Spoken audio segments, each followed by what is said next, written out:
adalah proses penentuan arah dan prioritas dalam pembuatan kebijakan. Proses ini melibatkan pemahaman akan masalah, identifikasi alternatif solusi, evaluasi dan seleksi alternatif solusi, dan pemilihan solusi terbaik yang akan diterapkan dalam bentuk kebijakan. Hakikat dari formulasi kebijakan adalah menjamin bahwa kebijakan yang diterapkan berdasar pada data dan fakta yang kuat dan melibatkan partisipasi aktif dari berbagai pihak. Ini memastikan bahwa kebijakan yang diterapkan sesuai dengan ketentuan dan kebutuhan masyarakat dan dapat mencapai tujuan dengan efektif dan efisien. Baik, yang kedua yaitu komponen formulasi kebijakan. Yang pertama yaitu tindakan. Tindakan kebijakan adalah tindakan disengaja dan selalu dilakukan secara terorganisasi dan berulang guna membentuk pola-pola tindakan tertentu, sehingga pada akhirnya akan menciptakan norma-norma bertindak bagi sistem kebijakan. Yang bagian B yaitu aktor, orang atau pelaku yang terlibat dalam proses formulasi kebijakan akan memberikan dukungan maupun tuntutan serta menjadi sasaran dari kebijakan yang dihasilkan oleh sistem kebijakan. Bagian C yaitu orientasi nilai.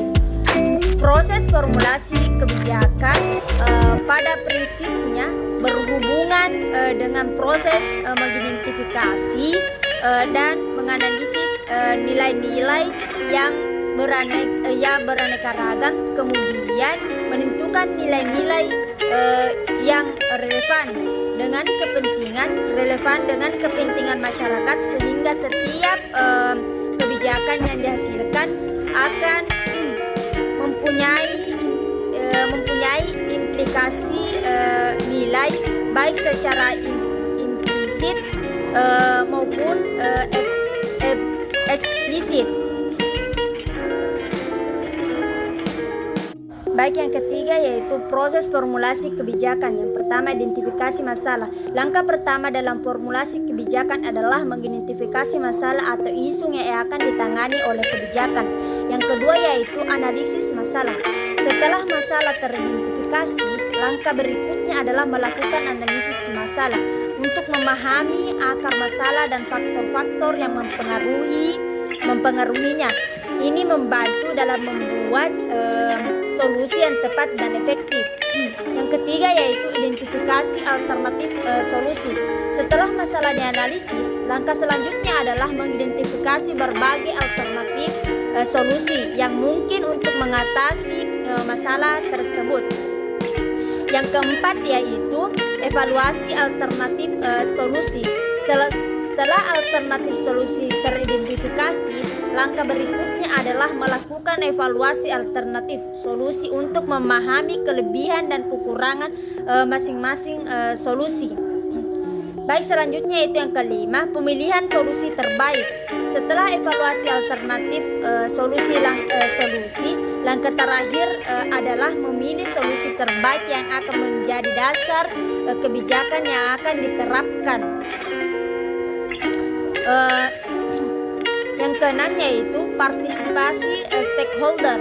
Dalam setiap tahap dari formulasi kebijakan, partisipasi dari berbagai pihak seperti pemerintah, masyarakat, dan organisasi sangat penting untuk memastikan bahwa kebijakan yang diterapkan memperhatikan kebutuhan dan aspirasi masyarakat. Yang ketujuh yaitu aspek hukum dan regulasi. Dalam formulasi kebijakan, aspek hukum dan regulasi juga penting untuk memastikan bahwa kebijakan tersebut sesuai dengan undang-undang dan regulasi yang berlaku. Yang keempat yaitu aktor atau pelaku dalam formulasi kebijakan pendidikan. Bagian A, pemerintah. Pemerintah memainkan peran penting dalam formulasi kebijakan pendidikan. Ini melibatkan beberapa departemen dan agensi pemerintahan seperti Departemen Pendidikan atau Kementerian Pendidikan yang memiliki tanggung jawab untuk membuat membuat dan menetapkan kebijakan pendidikan. Bagian B yaitu parlemen. Parlemen juga berperan dalam formulasi kebijakan pendidikan. Mereka memiliki tanggung jawab untuk memeriksa dan menyetujui kebijakan pendidikan yang dikemukakan oleh pemerintah.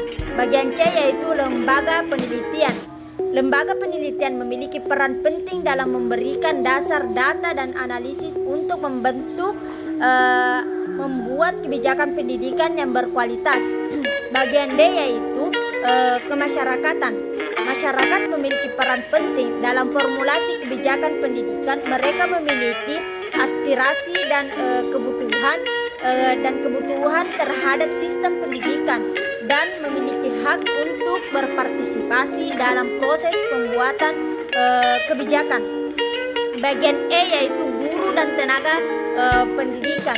Guru dan tenaga pendidikan memiliki peran penting dalam memberikan masukan dan memastikan bahwa kebijakan pendidikan memenuhi kebutuhan dan aspirasi mereka.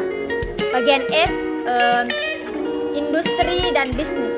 Industri dan bisnis juga memiliki peran penting dalam formulasi kebijakan pendidikan. Mereka memiliki kepentingan dalam memastikan bahwa sistem pendidikan menghasilkan tenaga kerja yang berkualitas dan memenuhi kebutuhan mereka. Yang terakhir yaitu bagian G, organisasi profesi. Organisasi profesi seperti organisasi guru juga memiliki peran penting dalam formulasi kebijakan pendidikan. Mereka memiliki